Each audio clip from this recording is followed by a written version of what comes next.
यह video Munger university में जो भी बच्चे पार्ट 2 में पढ़ते हैं और जिनका पॉलिटिकल साइंस सब्सिडरी है उन लोगों के लिए यह वीडियो है। तो इस वीडियो में हम बात करेंगे आप लोगों का जो न्यू ऑब्जेक्टिव गेस्ट पेपर आया है उसमें कौन कौन सा क्वेश्चन गलत है या फिर कुछ बताने वाला है, तो उसे आप लोग को पूरा गेस्ट पेपर को सही करके बताया जाएगा।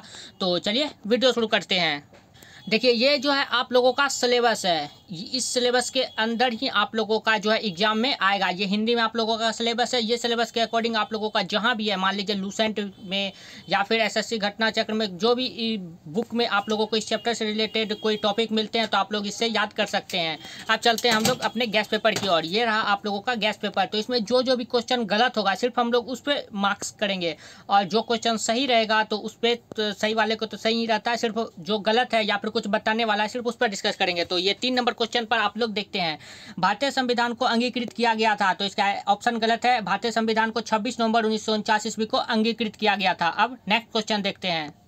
नेक्स्ट क्वेश्चन नंबर 8 है। क्वेश्चन नंबर 8 में है, भारत के राष्ट्रीय ध्वज में चक्र क्या निरूपित करता है? तो चक्र गति को निरूपित करता है। इसका ऑप्शन गलत था, इसका सही ऑप्शन आप लोगों को सही करके दिया गया है। अब नेक्स्ट देखते हैं। तो ये सब फिर सही है, और फिर आगे देखते हैं। आगे आप लोग पेज नंबर 2 पे आ जाइए। पेज नंबर 2 पे क्वेश्चन नंबर 17 पे, निम्नलिखित में से कहाँ लोकतंत्र है? तो अमेरिका, नॉर्वे और भारत, ये तीनों जगह लोकतंत्र है, लेकिन चीन में लोकतंत्र नहीं है। तो इसका आंसर ये तीनों हो जाएगा, या ऑप्शन गलत दिया गया था। नेक्स्ट देखते हैं क्या गलत है या फिर कुछ बताने वाला है। तो चलिए नेक्स्ट देखते हैं। तो आप लोग आ जाइए पेज नंबर 3 पर। पेज नंबर 3 पर आ जाइए क्वेश्चन नंबर 36 पे। क्वेश्चन नंबर 36 में, भारत में संघ राज्य क्षेत्रों की संख्या कितनी है? तो अभी वर्तमान में भारत में संघ राज्य क्षेत्रों की संख्या 8 है। कितनी है? 8 है। संघ राज्य क्षेत्र का अर्थ होता है केंद्र शासित प्रदेश, तो केंद्र शासित प्रदेश की संख्या 8 है। तो इसका आंसर ऑप्शन गलत था, आप लोगों को सही करके दिया गया है। नेक्स्ट आ जाइए क्वेश्चन नंबर 39, भारतीय संघ में कितने राज्य हैं? तो भारतीय संघ में कुल 28 राज्य है। इसका भी ऑप्शन गलत दिया गया था, सही करके बताया गया है। अब नेक्स्ट देखते हैं क्या बताने लायक है या फिर कुछ सही करने लायक है। तो आप लोग आ जाइए पेज नंबर 7 पे। जी हाँ, पेज नंबर 7 पे आप डायरेक्ट आ जाना। आप लोगों को पेज नंबर 7 पे आने के बाद देखिए क्वेश्चन नंबर 105। क्वेश्चन नंबर 105 में है, संविधान के किस अनुच्छेद के अंतर्गत अनुसूचित जातियों व अनुसूचित जनजातियों के बारे में आरक्षण का प्रावधान किया गया है? तो अनुच्छेद 330 के तहत। किसके तहत? अनुच्छेद 330 के तहत। तो इसका आंसर अनुच्छेद 330 है, लेकिन अनुच्छेद 330 के करीब कौन है? तो अनुच्छेद 335 है, तो इसलिए इसका ऑप्शन सी भी आप लोग मार सकते हैं। अब नेक्स्ट क्वेश्चन देखते हैं क्या गलत है या फिर कुछ बताने वाला। तो 111 नंबर क्वेश्चन है। 111 नंबर में है, भारत के राष्ट्रपति को प्रति माह कितना वेतन प्राप्त होता है? तो इसका ऑप्शन गलत दिया गया था। भारत के राष्ट्रपति को जब प्रति माह अर्थात 1 महीने का उसका वेतन होता है 5 लाख रुपये, और बिना टैक्स के, मतलब कोई टैक्स इसके 5 लाख पर नहीं दिया जाता, नहीं लिया जाता है एकदम। इनका 5 लाख इनका पर्सनल होता है, और इसके अतिरिक्त उनको कई प्रकार के भत्ते भी दिए जाते हैं। ओके, अब नेक्स्ट क्वेश्चन देखते हैं। नेक्स्ट क्वेश्चन आप आ जाइए पेज नंबर 8 पे। पेज नंबर 8 पे क्वेश्चन नंबर 124। क्वेश्चन नंबर 124 में, श्री नरेंद्र दामोदर दास मोदी भारत के प्रधानमंत्री है। तो वह भारत के 14वें प्रधानमंत्री है। 2014 में ये बने थे, फिर 2019 में जब दूसरे कार्यकाल इनकी शुरुआत हुई फिर से ये प्रधानमंत्री चुने गए, और ये वाराणसी से सांसद के रूप में चुने गए थे। तो ये 14वें प्रधानमंत्री है। अब नेक्स्ट देखते हैं कौन आप लोगों के लिए इंपॉर्टेंट है। तो नेक्स्ट आ जाइए आप लोग डायरेक्ट पेज नंबर 11 पर। पेज नंबर 11 में है 167 नंबर क्वेश्चन, बलवंत राय मेहता समिति को गठित किया गया था। तो इसको जो है गठित किया गया था पंचायती राज व्यवस्था में। कब गठित किया गया था? पंचायती राज व्यवस्था में। इसका आंसर हो जाएगा इनमें से कोई नहीं। और पंचायती राज व्यवस्था कब हुआ था? तो 1956 को, अर्थात 1956 ईस्वी में। नेक्स्ट क्वेश्चन देखते हैं। तो नेक्स्ट क्वेश्चन आगे बढ़ते हैं। तो आप लोग आ जाइए पेज नंबर 12 पे। पेज नंबर 12 पे क्वेश्चन नंबर 185। क्वेश्चन नंबर 185 में है, अल्पसंख्यक के लिए राष्ट्रीय आयोग किस वर्ष में बनाया गया था? तो 17 मई 1993 ईस्वी को बनाया गया था अल्पसंख्यकों के लिए राष्ट्रीय आयोग, लेकिन 1993 के नज़दीक इसमें ऑप्शन में कोई यानी कि 1992 है, तो इसका ऑप्शन आप लोग ऑप्शन डी भी मार सकते हो 1992, अगर 1993 नहीं रहा उस स्थिति में। ओके, लेकिन इसका राइट आंसर है 17 मई 1993। अब नेक्स्ट क्वेश्चन देखते हैं। Question number 190। क्वेश्चन नंबर 190 है, लोकपाल का विचार कहाँ से लिया गया है? तो वो स्वीडन देश से लोकपाल का विचार लिया गया है। जिस प्रकार से नीति निर्देशक था तो आयरलैंड से लिया गया है, उसी तरह लोकपाल का विचार स्वीडन से लिया गया है, या फिर आप कह सकते हैं स्कैंडिनेविया देशों से लिया गया है। ओके, अब नेक्स्ट क्वेश्चन देखते हैं कुछ बताने लायक या फिर कुछ गलत है। तो आप लोग आ जाइए पेज नंबर 13 पे। जी हाँ, पेज नंबर 13 पे आ जाइए। पेज नंबर 13 पे 214 नंबर क्वेश्चन पे 214 नंबर क्वेश्चन है, भारतीय संविधान को अंगीकृत किया गया था। तो भारतीय संविधान को 26 नवंबर 1949 को अंगीकृत किया गया था। इसका ऑप्शन नंबर सी है, तो सी में आप लोग सही कर लीजिए। जनवरी की जगह इसे नवंबर कर लीजिए। 26 नवंबर 1949 ईस्वी को भारतीय संविधान को अंगीकृत किया गया, अर्थात अपनाया गया था। अब नेक्स्ट है, लेकिन लागू कब किया गया? लागू किया गया था 26 जनवरी 1950 ईस्वी को। ओके, गणतंत्र दिवस जो मनाया जाता है उस दिन लागू हुआ था अपना संविधान 26 जनवरी 1950 ईस्वी को, लेकिन अंगीकृत किया गया था 26 नवंबर 1949 ईस्वी को। ओके, इसमें कंफ्यूजन बिल्कुल भी नहीं खाना है। अब नेक्स्ट आ जाइए आप लोग पेज नंबर 14 पे। पेज नंबर 14 में भारत के राष्ट्रीय ध्वज में चक्र क्या निरूपित करता है? तो चक्र गति को निरूपित करता है। अब नेक्स्ट क्वेश्चन देखते हैं। नेक्स्ट क्वेश्चन आप लोग आ जाइए डायरेक्ट पेज नंबर 15 पे। पेज नंबर 15 पे आप लोग जैसे आइएगा तो क्वेश्चन नंबर आप लोग 247 पे आइए। 247 नंबर क्वेश्चन है, भारत में संघ राज्य क्षेत्रों की कितनी संख्या है? तो 8 है। नेक्स्ट, भारत संघ के कितने राज्य अभी वर्तमान में भारत में संघ में? 28 राज्य है। ओके, तो इसका ऑप्शन गलत दिया गया, 28 आप लोग सही कर लीजिए। नेक्स्ट देखते हैं कौन आप लोगों को बताने लायक है। तो पेज नंबर 23 पे आ जाइए। जी हाँ, पेज नंबर आप पेज नंबर 23 पे आ जाइए। पेज नंबर 23 में 105 नंबर क्वेश्चन पे राज्यसभा की प्रथम बैठक कब हुई थी? तो 13 मई 1952 ईस्वी को राज्यसभा की प्रथम बैठक हुई थी। इसका ऑप्शन गलत दिया गया था। अब नेक्स्ट देखते हैं कौन गलत है या फिर कुछ बताने लायक। तो पेज नंबर आप लोग आ जाइए 28 पे। पेज नंबर 28 पे आने के बाद आप लोग डायरेक्ट 201 नंबर क्वेश्चन पे आइए। 201 नंबर क्वेश्चन पे संविधान के अनुसार भारत है, तो संविधान के अनुसार राज्यों का यूनियन है, अर्थात राज्यों का संघ है। भारत क्या है? एक राज्यों का संघ है, तो इसका option number C correct answer हो जाएगा। ओके, अब नेक्स्ट देखते हैं नेक्स्ट क्वेश्चन जो आप लोगों को बताने लायक है। तो आप लोग पेज नंबर 30 पे आ जाइए। पेज नंबर 30 पे क्वेश्चन ये 2005 का जो क्वेश्चन है, क्वेश्चन नंबर सी में, क्वेश्चन नंबर सी में भारतीय संविधान में वास्तविक कार्यपालिका शक्ति निहित होती है। तो वो मंत्रिपरिषद में वास्तविक कार्यपालिका शक्ति निहित होती है, या फिर आप लोग राज्यपाल भी कह सकते हैं। लेकिन केंद्र में अगर पूछेगा केंद्र में वास्तविक कार्यपालिका शक्ति किसमें निहित होती है, तो केंद्र में राष्ट्रपति में वास्तविक कार्यपालिका शक्ति निहित होती है। और कार्यपालिका का प्रधान कौन होता है केंद्र में? तो प्रधान होता है इसका प्रधानमंत्री। ओके, इस सब में क्वेश्चन में आप लोगों को बिल्कुल कंफ्यूजन नहीं खाना है। अब नेक्स्ट देखते हैं क्वेश्चन नंबर जे। क्वेश्चन नंबर जे में है, निम्नलिखित में से कौन प्रथम गैर कांग्रेसी प्रधानमंत्री हैं? तो मोरारजी देसाई जो है वो गैर कांग्रेसी प्रधानमंत्री है, और ये जनता पार्टी से संबंधित है। किससे संबंधित है? जनता पार्टी से।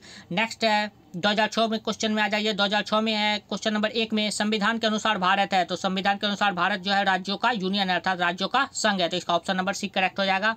अब नेक्स्ट क्वेश्चन देखते हैं जो आप लोगों के लिए सही है या फिर कुछ बताने लायक है। तो आप लोग आ जाइए पेज नंबर 32 पे। जी हाँ, पेज नंबर 32 पे आने के बाद 2009 के जो क्वेश्चन है उसमें आइए। 2009 में क्वेश्चन में 3 नंबर क्वेश्चन पे आइए। भारत के राष्ट्रपति को कौन चयनित करता है? तो भारत के राष्ट्रपति को निर्वाचक मंडल चयनित करता है, और इसका जानकारी हमें अनुच्छेद 55 के तहत मिलती है। किसके अंतर्गत होती है? अनुच्छेद 55 के अंतर्गत। यह अलग से जानकारी आप लोगों को दी गई है। अब क्वेश्चन नंबर पेज नंबर 34 पे आइए। पेज नंबर 34 पे question number C. Question number C में कोई विधेयक धन विधेयक है या नहीं, कौन तय करता है? तो इसे लोकसभा का अध्यक्ष तय करता है, अर्थात स्पीकर। लोकसभा स्पीकर या फिर लोकसभा अध्यक्ष आप लोग कह सकते हैं। वो कोई विधेयक धन विधेयक है या नहीं वो तय करने का कार्य उसका है। नेक्स्ट क्वेश्चन नंबर डी है, संपत्ति के अधिकार को किस संशोधन द्वारा मूल अधिकारों से हटा दिया गया? तो 44वें संविधान संशोधन 1989 ईस्वी के तहत ये संपत्ति के अधिकार को मूल अधिकार से हटा दिया गया। पहले 7 मौलिक अधिकार होते थे, लेकिन 44वें संविधान संशोधन 1989 में संपत्ति के अधिकार को हटा दिया गया। अब कुल मौलिक अधिकार की संख्या 6 है। कितनी है? मूल अधिकार 6 है, और मूल अधिकार का वर्णन भाग 3 के अंतर्गत किया जाता है। किसके अंतर्गत? भाग 3 के अंतर्गत। और ये जितने भी क्वेश्चन आप लोगों को एक्स्ट्रा बताए जाते हैं ये सारे इंपॉर्टेंट आप लोगों के लिए। ओके, अब नेक्स्ट क्वेश्चन देखते हैं। नेक्स्ट क्वेश्चन है, आप लोग आ जाइए 2012 के सेट में। 2012 के सेट में क्वेश्चन नंबर 5 पे। क्वेश्चन नंबर 5 में भारत का प्रधानमंत्री उत्तरदायी होता है। तो प्रधानमंत्री जो उत्तरदायी होता है वो लोकसभा के प्रति होता है। किसके प्रति? लोकसभा के प्रति होता है। और गवर्नर उत्तरदायी होता है, गवर्नर अर्थात राज्यपाल। राज्यपाल किसके प्रति उत्तरदायी होता है? तो राज्यपाल राष्ट्रपति के प्रति उत्तरदायी होता है। ओके, अब नेक्स्ट क्वेश्चन देख लेते हैं। नेक्स्ट क्वेश्चन है पेज नंबर 35 पे आ जाइए। जी हाँ, पेज नंबर 35 पे। पेज नंबर 35 में आप लोगों को एक बता दूं, केशवानंद भारती मामला एक हुआ था। ये कब हुआ था? तो 1973 को, अर्थात 1973 ईस्वी को केशवानंद भारती मामला हुआ था। ओके, अब नेक्स्ट आ जाइए आप लोग 2013 के क्वेश्चन में। क्वेश्चन नंबर 4 पे। क्वेश्चन नंबर 4 पे, संविधान सभा में कुल कितने सदस्य थे? तो संविधान सभा में उस समय कुल 389 सदस्य थे, और संविधान सभा की पहली बैठक हुई थी 9 दिसंबर 1946 ईस्वी को। कब हुई थी पहली बैठक? 9 दिसंबर 1946 ईस्वी को। और इसमें जो है अस्थायी अध्यक्ष चुना गया था सच्चिदानंद सिन्हा को। उसके फिर 2 दिन बाद अर्थात 11 दिसंबर 1946 को फिर संविधान सभा का अस्थायी अध्यक्ष बना दिया गया था। किसको? तो डॉक्टर राजेंद्र प्रसाद। और ये डॉक्टर राजेंद्र प्रसाद अपने बिहार के ही हैं, और इन्होंने हिंदी में आरबी हिंदी जब आप लोग पढ़ रहे होंगे तो उसमें आप लोग पढ़ा होगा कि गांव का जीवन नामक शीर्षक कहानी भी डॉक्टर राजेंद्र प्रसाद ने यह निबंध लिखा। सॉरी, ये निबंध है। अब नेक्स्ट देखते हैं तो ये जो है संविधान सभा का कुल सदस्य 389 थे और बंटवारे के बाद इंडिया में 299 सदस्य रह गए, बाकी के सदस्य वो चल गए थे पाकिस्तान में। ओके, अब नेक्स्ट देखते हैं आप लोगों के लिए क्या बताने लायक है। तो आप आ जाइए आप लोग डायरेक्ट पेज नंबर 36 पे। जी हाँ, पेज नंबर 36 पे। पेज नंबर 36 पे एफ नंबर क्वेश्चन में भारतीय संविधान में कितने मूल कर्तव्यों की चर्चा की गई है। तो भारतीय संविधान में कुल 11 मूल कर्तव्यों की वर्तमान में है। वर्तमान में कितने मूल कर्तव्य है, तो वर्तमान में मूल कर्तव्य 11 संख्या है। पहले 2002 में एक नया मूल कर्तव्य जोड़ा। 2002 से पहले कुल 10 मूल कर्तव्य हुआ करते थे, लेकिन 2002 में एक मूल कर्तव्य को और जोड़ा गया, जिसके कारण अभी वर्तमान में मूल कर्तव्य की संख्या 11 है। तो अभी मूल कर्तव्यों की चर्चा कितनी है टोटल, तो 11 मूल कर्तव्य है। तो आप लोग इसे सही कर लीजिएगा। अब नेक्स्ट क्वेश्चन देखते हैं कौन आप लोगों को बताने लायक है या फिर कुछ गलत दिया गया है। तो आप लोग डायरेक्ट आ जाइए पेज नंबर 37 पे। पेज नंबर 37 पे आ जाइए क्वेश्चन नंबर आई पे। क्वेश्चन नंबर आई में है राष्ट्रपति द्वारा लोकसभा के लिए कितने सदस्य मनोनीत किए जाते हैं। यहाँ देख लीजिए यह सवाल क्या है, लोकसभा के लिए राष्ट्रपति 2 सदस्य को मनोनीत करता है। कितने सदस्य को, 2 सदस्य को मनोनीत करता था। और 2019 में एक नियम लाया गया, 2019 के संविधान संशोधन के द्वारा जनवरी 2020 में एक नियम लाया गया, जिसके तहत ये जो 2 सदस्य राष्ट्रपति चुनते हैं इसे खत्म कर दिया गया था। तो एंग्लो इंडियन होते थे 2 सदस्य, इसे अब पूर्ण रूप से खत्म कर दिया गया। लेकिन अगर फिर भी सवाल पूछ दिया जाए तो लोकसभा के लिए राष्ट्रपति कितना सदस्य चुनता है, तो 2 सदस्य चुनता है। ओके, और लेकिन राज्यसभा के लिए कितने सदस्य राष्ट्रपति चुनते हैं, तो राज्यसभा के लिए 12 सदस्य चुनते हैं, जबकि लोकसभा के लिए 2 सदस्य चुना करते थे। लेकिन अब ये सिस्टम खत्म हो गया है। ओके, अब नेक्स्ट क्वेश्चन देखते हैं। नेक्स्ट क्वेश्चन है नेहरू की मृत्यु के बाद कौन प्रधानमंत्री बना। तो नेहरू की मृत्यु के बाद जो है गुलजारी नंदा, जस्ट नेहरू जी की अकाल मृत्यु हो गई थी, जिसके कारण गुलजारी लाल नंदा बहुत कम दिनों के लिए, लगभग जो है 2 से 3 महीने भी नहीं हुए थे, उतने समय के लिए गुलजारी लाल नंदा ने पदभार को संभाला था, बहुत कम समय के लिए। और उसके बाद प्रधानमंत्री कौन बना, तो लाल बहादुर शास्त्री जी ने प्रधानमंत्री पद को संभाला, यानी कि अगले चुनाव हुआ था तो उसमें बने थे। तो नेहरू की मृत्यु के बाद कौन प्रधानमंत्री बना, तो लाल बहादुर शास्त्री, इसका आंसर हो जाएगा। ओके, अब नेक्स्ट क्वेश्चन देखते हैं। नेक्स्ट क्वेश्चन है जी नंबर क्वेश्चन। ये जी नंबर क्वेश्चन आप लोगों का आ जाएगा 2017 में। 2017 का जी नंबर क्वेश्चन में संविधान की किस धारा में संयुक्त अधिवेशन का प्रावधान है। तो धारा 108 में संयुक्त अधिवेशन का प्रावधान है, इसे आप लोग सही कर लीजिएगा। ओके, अब नेक्स्ट क्वेश्चन देखते हैं। नेक्स्ट क्वेश्चन पेज नंबर 38 में। पेज नंबर 38 में आप लोग देख लीजिए ये 2018 का बी नंबर क्वेश्चन। 2018 का बी नंबर क्वेश्चन, इसमें प्रस्तावना का विचार भारत ने किस देश से लिया है। तो प्रस्तावना का विचार भारत ने अमेरिका से लिया है। किससे लिया है, अमेरिका से लिया है। लेकिन अगर पूछेगा कि प्रस्तावना की भाषा का विचार किससे लिया गया, यहाँ सिर्फ प्रस्तावना है, प्रस्तावना का अगर आ जाएगा तो वो अमेरिका से लिया गया है। लेकिन प्रस्तावना की भाषा पूछेगा तो वो ऑस्ट्रेलिया के संविधान से लिया गया है। ओके, जिस प्रकार से नीचे निर्देश सकता है तो आयरलैंड से लिया गया है, उसी तरह प्रस्तावना की भाषा ऑस्ट्रेलिया से लिया गया और प्रस्तावना सिर्फ अमेरिका से लिया गया है। ओके, अब नेक्स्ट क्वेश्चन देखते हैं। नेक्स्ट क्वेश्चन है आप लोगों का 2019 में ये पूछा गया। 2019 में क्वेश्चन नंबर बी पे आ जाइए। क्वेश्चन नंबर बी में है किस संविधान संशोधन के द्वारा संविधान की प्रस्तावना में अखंडता शब्द जोड़ा गया।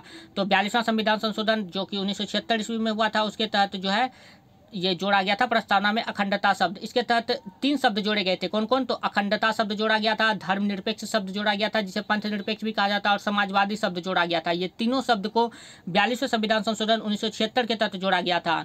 भारतीय संविधान में कितने मूल कर्तव्यों की चर्चा की गई है, तो भारतीय संविधान में वर्तमान में कुल 11 मूल कर्तव्य है। ओके, अब नेक्स्ट देखते हैं। नेक्स्ट क्वेश्चन है आप लोगों का पेज नंबर 39। पेज नंबर 39 में the government and politics of India नामक पुस्तक के लेखक कौन है। तो इसके लेखक हो जाएगा इनमें से कोई नहीं, इसके लेखक है रमेश चंद्र ठाकुर। कौन है, रमेश चंद्र ठाकुर। नेक्स्ट क्वेश्चन है सरकारिया आयोग संबंधित है। तो सरकारी आयोग का गठन कब हुआ था, तो जून 1983 ईस्वी को सरकारिया आयोग का गठन हुआ था और ये संबंधित है केंद्र राज्य संबंधों से। किससे संबंधित है, केंद्र राज्य संबंधों से। अब आप लोग आ जाइए 2020 में जो पूछे गए क्वेश्चन उस पे 2020 में क्वेश्चन नंबर ए पर आ जाइए। भारत के संविधान सभा के प्रारूप समिति के अध्यक्ष कौन थे, तो प्रारूप समिति के अध्यक्ष डॉक्टर भीमराव अंबेडकर थे। नेक्स्ट क्वेश्चन है किसने कहा उद्देश्य संबंधी यह प्रस्ताव ये हमारे स्वतंत्र गणतंत्र की जन्म कुंडली है, तो ये के एम मुंशी ने कहा है। नेक्स्ट क्वेश्चन है राष्ट्रपति के द्वारा राज्यसभा में कितने सदस्य मनोनीत किए जाते हैं, तो 12 सदस्य राज्यसभा के द्वारा, और लोकसभा के लिए द्वारा एंग्लो इंडियन को वो खत्म कर दिया गया था, लेकिन 2 सदस्य चुने जाते थे राष्ट्रपति के द्वारा। ओके, नेक्स्ट है भारतीय संविधान में कितने मूल कर्तव्य की चर्चा की गई है, तो 11। नेक्स्ट है धारा 368 का संबंध निम्नलिखित में से किससे है, तो धारा 368 का संबंध संविधान संशोधन से संबंधित है। नेक्स्ट है स्टेट गवर्नमेंट इन इंडिया नामक पुस्तक के लेखक, या फिर पॉलिटिक्स इन इंडिया पुस्तक के लेखक कौन है, तो रजनी कोठारी जी हैं। और रजनी कोठारी की एक और बुक है जो कि कास्ट से रिलेटेड है, आप लोग इसी चैप्टर में पढ़ेंगे, और वो भी उसके भी लेखक है रजनी कोठारी जी। नेक्स्ट है राज्यसभा का सदस्य बनने की न्यूनतम उम्र क्या है, तो राज्यसभा के सदस्य बनने की न्यूनतम उम्र 30 वर्ष है, और लोकसभा के बनने की न्यूनतम उम्र 25 वर्ष। लोकसभा के लिए कितनी, 25 वर्ष, और राज्यसभा के लिए 30 वर्ष। लोकसभा जो है वो निम्न सदन होता है, तो निम्न सदन के लिए 25 वर्ष, और राज्यसभा उच्च सदन होता है, तो उच्च सदन बनने के लिए 30 वर्ष न्यूनतम आयु होनी चाहिए। राज्य के नीति निर्देशक तत्वाधान किस भाग में दिया गया है, तो भाग 4 में दिया गया, और नीति निर्देशक तत्व वो आयरलैंड से लिया गया है। संसद में संयुक्त सत्र की अध्यक्षता कौन करता है, तो लोकसभा का अध्यक्ष संसद में संयुक्त सत्र की अध्यक्षता करता है। संयुक्त सत्र जो है अनुच्छेद 108 के अंतर्गत आता है। ओके, अब नेक्स्ट क्वेश्चन देखते हैं। नेक्स्ट क्वेश्चन आ जाइए पेज नंबर 40 पे। पेज नंबर 40 पे आप लोग आ जाइए 2020 का सबसे लास्ट नंबर क्वेश्चन जे नंबर पे। संविधान के अनुच्छेद 32 के द्वारा भारत की सर्वोच्च या उच्च न्यायालय कितने प्रकार के रीट अभिलेख जारी करता है, तो 5 प्रकार के रीट अभिलेख जारी करता है। अब आ जाइए आप लोग डायरेक्ट पेज नंबर 41 पे। पेज नंबर 41 में 12 नंबर क्वेश्चन, भारतीय संविधान के अंतर्गत कल्याणकारी राज्य की अवधारणा निम्नलिखित में से किस अनुच्छेद में वर्णित है, तो अनुच्छेद 38 से 39 में वर्णित है। नेक्स्ट है भारत में कार्यपालिका का अध्यक्ष होता है, तो भारत में कार्यपालिका का अध्यक्ष प्रधानमंत्री होता है। कौन होता है, प्रधानमंत्री। और इस क्वेश्चन पे हम लोग डिस्कस कर चुके हैं अभी जस्ट। नेक्स्ट क्वेश्चन आते हैं। नेक्स्ट क्वेश्चन आप लोग आ जाइए पेज नंबर 54 पे। जी हाँ, पेज नंबर 54 पे। पेज नंबर 54 पे क्वेश्चन नंबर 14 पे। क्वेश्चन नंबर 14 है लोकसभा द्वारा पारित गैर वित्तीय विधेयक को राज्यसभा कितने दिनों तक रोक सकती है, तो वो राज्यसभा जो है वो 14 दिनों तक रोक सकती है। कितने दिनों तक, 14 दिनों तक। और आप लोगों को लग रहा है कि और कोई क्वेश्चन गलत है तो आप लोग कमेंट करके पूछ सकते हैं, और फिर इसका पीडीएफ जो है, इसका पीडीएफ सारा का पीडीएफ आप लोगों को मिल जाएगा टेलीग्राम चैनल पे 26 जून 2022 को आप लोगों को लगभग इवनिंग के 4 बजे के बाद आप लोगों को इसका पीडीएफ प्रोवाइड करा दिया गया है जाएगा। तो आप लोग 26 जून 2022 को इसका पीडीएफ आप लोग प्राप्त कर सकते हैं 4 बजे शाम के बाद। ओके, और तब तक आप लोग वीडियो से तैयारी करिए, पीडीएफ बन रहा है। अब नेक्स्ट देखते हैं क्वेश्चन। नेक्स्ट क्वेश्चन है राज्यपाल को प्रतिमाह कितना वेतन मिलता है, तो राज्यपाल को जो है वो 3,50,000 प्रतिमाह वेतन मिलता है। कितना वेतन मिलता है, 3,50,000 रुपया। और नेक्स्ट क्वेश्चन देखते हैं, और इसका पीडीएफ आप लोगों को टेलीग्राम चैनल पर मिल जाएगा। टेलीग्राम चैनल का लिंक डिस्क्रिप्शन में दिया गया है, या फिर आप टेलीग्राम चैनल पर जाकर के SRM फैमिली सर्च मारकर भी टेलीग्राम चैनल से जुड़ सकते हैं। अब नेक्स्ट क्वेश्चन है क्वेश्चन नंबर 49। ये पेज नंबर आप लोगों का 56 हो गया। पेज नंबर 56 में 49 नंबर क्वेश्चन, भारतीय संविधान के किस भाग में मौलिक कर्तव्य वर्णित है, तो भाग 4 में मौलिक कर्तव्य वर्णित है। तो इसका ऑप्शन गलत ये भी है, तो भाग मौलिक कर्तव्य वर्णित है 4 में। नेक्स्ट क्वेश्चन है आप लोगों का जो कुछ गलत है या फिर कुछ बताने लायक है, तो चलिए देखते हैं आगे। क्वेश्चन नंबर आ जाइए पेज नंबर 58 पे। पेज नंबर 58 पे क्वेश्चन नंबर 91। क्वेश्चन नंबर 91 राज्य के नीति निर्देशक तत्व किन अनुच्छेद में वर्णित है, तो नीति निर्देशक तत्व अनुच्छेद 36 से 51 में वर्णित है। नेक्स्ट, राज्य के नीति निर्देशक तत्व से संबंधित संविधान के किस अनुच्छेद द्वारा न्यायपालिका को कार्यपालिका को पृथक किया गया है, तो इसका आंसर हो जाएगा 50। क्या हो जाएगा आंसर, 50। नेक्स्ट क्वेश्चन देखते हैं। नेक्स्ट क्वेश्चन आप लोग आ जाइए पेज नंबर 59 पे। पेज नंबर 59 पे आने के बाद क्वेश्चन नंबर 14 पे। क्वेश्चन नंबर 14 है लोकसभा द्वारा पारित गैर वित्तीय विधेयक को राज्यसभा कितने दिनों के लिए रोक सकता है, तो 14 दिनों के लिए रोक सकता है। नेक्स्ट है राज्यपाल को प्रति माह वेतन कितने मिलता है, तो राज्यपाल को प्रति माह वेतन 3.5 लाख रुपये मिलती है, जबकि राष्ट्रपति को प्रति माह वेतन कितनी मिलती है, तो राष्ट्रपति को प्रति माह वेतन 5 लाख रुपये मिलती है। ओके, अब नेक्स्ट क्वेश्चन देखते हैं। नेक्स्ट क्वेश्चन आ जाइए पेज नंबर 60 पे। पेज नंबर 60 पे आने के बाद आप लोग क्वेश्चन नंबर 30 पे आइए। क्वेश्चन नंबर 30 में उच्च न्यायालय के न्यायाधीशों की नियुक्ति कौन करता है, तो उच्च न्यायालय के न्यायाधीश को नियुक्ति राष्ट्रपति करता है। जितने भी न्यायाधीश है सारे की नियुक्ति, चाहे फिर उच्च न्यायालय हो, सुप्रीम कोर्ट हो, हाई कोर्ट हो, सारे न्यायाधीश की नियुक्ति राष्ट्रपति करता है। और यहाँ तक कि राज्यपाल, राज्य का जो राज्यपाल होता है, जैसे कि बिहार के राज्यपाल फागू चौहान है, तो राज्यपाल की नियुक्ति भी राष्ट्रपति करता है। राज्यपाल की नियुक्ति भी कौन करता है, राष्ट्रपति करता है। अब नेक्स्ट क्वेश्चन देखते हैं।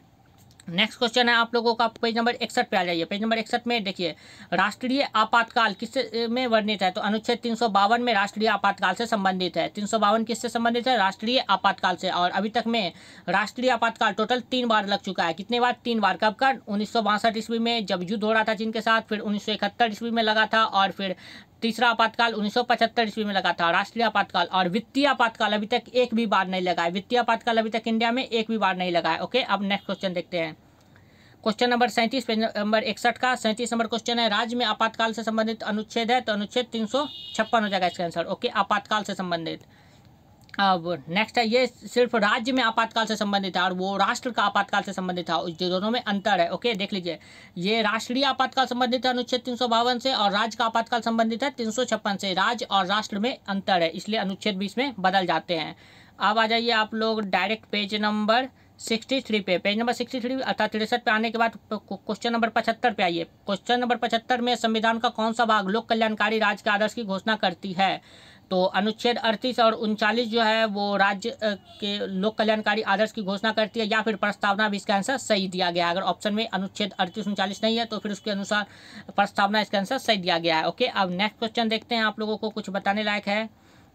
आप लोग आ जाइए पेज नंबर 64 पे। पेज नंबर 64 ये आप लोगों का लास्ट है, और पेज नंबर 64 में आप लोग आ जाइए क्वेश्चन नंबर 91 पे। क्वेश्चन नंबर 91 में आ जाइए, राज्य के नीति निर्देशक तत्व किन अनुच्छेदों में वर्णित है? तो राज्य के नीति निर्देशक तत्व अनुच्छेद 36 से 51 में वर्णित है। नेक्स्ट क्वेश्चन 92 नंबर पर आ जाइए, राज्य के नीति निर्देशक तत्वों से संबंधित संविधान के किस अनुच्छेद द्वारा न्यायपालिका को कार्यपालिका से पृथक किया गया है? तो इसका आंसर हो जाएगा 50। ओके, अब चलिए आप लोगों का ये पूरा ऑब्जेक्टिव कंप्लीट कर दिया गया। जितना भी 64 पेज का था, जितना भी गलत या फिर कुछ गलत था तो उसे सही कर दिया गया, या फिर आप लोगों को और लगता है कि कुछ क्वेश्चन में डाउट है तो आप लोग कमेंट करके पूछ सकते हैं, रिप्लाई करने की पूरी कोशिश की जाएगी। ये तो हो गया आप लोगों का गेस्ट पेपर से, आप लोग इतना याद करिएगा। और एक्स्ट्रा आप लोगों को याद करने का मन है, क्योंकि आप लोगों को पता है कि गेस्ट पेपर से पूछता नहीं है, तो इसके लिए आप लोग एसएससी घटना चक्र से याद कर सकते हैं। अगर आपके पास एसएससी घटना चक्र बुक है तो उससे याद कर सकते हैं, या फिर टेलीग्राम चैनल पर आप लोगों को एसएससी घटना चक्र का लिंक मिल जाएगा, और वो लिंक आप लोगों को पिंड मैसेज में मिल जाएगा। पिंड मैसेज में किस प्रकार से पॉलिटिकल साइंस का तैयारी करना है उसके बारे में संपूर्ण जानकारी मिलेगी। तो आप लोगों को उसमें लिंक दिया रहेगा एक बुक का, आप लोग ऑनलाइन भी पढ़ सकते हैं। अगर आपके पास ऑफलाइन है एसएससी घटना चक्र तो आप लोग उससे भी पढ़ सकते हैं। देख लीजिए, आप लोगों को एसएससी घटना चक्र जो है इस प्रकार की बुक रहेगी। एसएससी घटना चक्र की जो है ये है एसएससी जीके इन हिंदी। इसका लिंक आप लोगों को टेलीग्राम चैनल पर मिल जाएगा। टेलीग्राम चैनल पर आप लोग जुड़ सकते हैं, या फिर आप लोग टेलीग्राम पर KSRM फैमिली सर्च मारकर भी जुड़ सकते हैं। वहाँ से आप लोगों को इसका बुक का लिंक मिल जाएगा। आप लोग इस बुक में जैसे आइएगा, देख लीजिए यहाँ पर आप लोग नेट बंद करके अगर डाउनलोड करने के बाद नेट बंद कर दीजिएगा तो बहुत अच्छा रहेगा। यहाँ पर रीड बुक पे आप लोगों को जाना है। रीड बुक पे जैसे जाइएगा, देख लीजिए यहाँ पर 2 नंबर में भारतीय राज्य व्यवस्था, और भारतीय राज्य व्यवस्था में जाने के बाद आप लोगों को क्लिक करना है। भारतीय राज्य व्यवस्था में आप जाइएगा तो ये देख लीजिए ये खुल जाएगा। आप लोगों को ये शुरू से आप लोगों के लिए सारा इंपॉर्टेंट है। 116 पेज नंबर से शुरू होता है, ये सारा आप लोग याद कर सकते हैं आराम से। और ये डब्बा जो है, डब्बा को भी आप लोग पढ़ लीजिएगा, बहुत फ़ायदा करेगा। डब्बा में इंपॉर्टेंट जो है उसे आप लोग कॉपी में लिख के धीरे धीरे याद करिएगा, बहुत फ़ायदा करेगा। इससे आप लोग आराम से याद कर सकते हैं, बहुत ही अच्छा है। और इसके बारे में भी टेलीग्राम चैनल पर आप लोगों को पिंड मैसेज में कर दिया गया है, तो आप लोग वहां से जाके देख सकते हैं कि कौन कौन पेज नंबर आप लोगों के लिए इंपॉर्टेंट है। तो आप लोग टेलीग्राम चैनल अवश्य ज्वाइन करें, और इससे आप लोग अलग से तैयारी कर सकते हैं। तो इस प्रकार से आप लोग का पॉलिटिकल का एग्जाम बहुत ही अच्छा जाएगा। तो आज हम लोगों ने पॉलिटिकल साइंस का देखा। इसके अतिरिक्त आरबी हिंदी का भी आप लोगों का अवेलेबल करा दिया जाएगा तब तक में, जब तक में आप ये वीडियो देखिएगा। और फिर आरबी हिंदी का भी अगर कोई आप लोग लिए हैं तो आरबी हिंदी का भी तैयारी आप लोग ऑनलाइन कर सकते हैं। और क्योंकि guest paper, new guest paper का जो आरबी हिंदी का है वो तो आप लोगों को प्रोवाइड करा दिया गया है, और बुक का जितना भी क्वेश्चन होगा वो भी आप लोगों को जल्द ही प्रोवाइड कर दिया जाएगा। तो आप लोग वहाँ से तैयारी कर सकते हैं। तो यह जानकारी आप लोगों के साथ साझा करनी थी। अगर आपको वीडियो पसंद आया तो चैनल को लाइक शेयर सब्सक्राइब करें, और इसी तरह की इन्फॉर्मेटिव और एजुकेशनल वीडियो पाने के लिए टेलीग्राम चैनल से जुड़ना बिल्कुल भी ना भूलें, क्योंकि हर पर की अपडेट आप लोगों को टेलीग्राम चैनल पर जरूर मिलती है। तो टेलीग्राम चैनल से जुड़ना बिल्कुल भी ना भूलें। तो चलिए मिलते हैं नेक्स्ट वीडियो में। वीडियो देखने के लिए बहुत बहुत धन्यवाद। Thank you.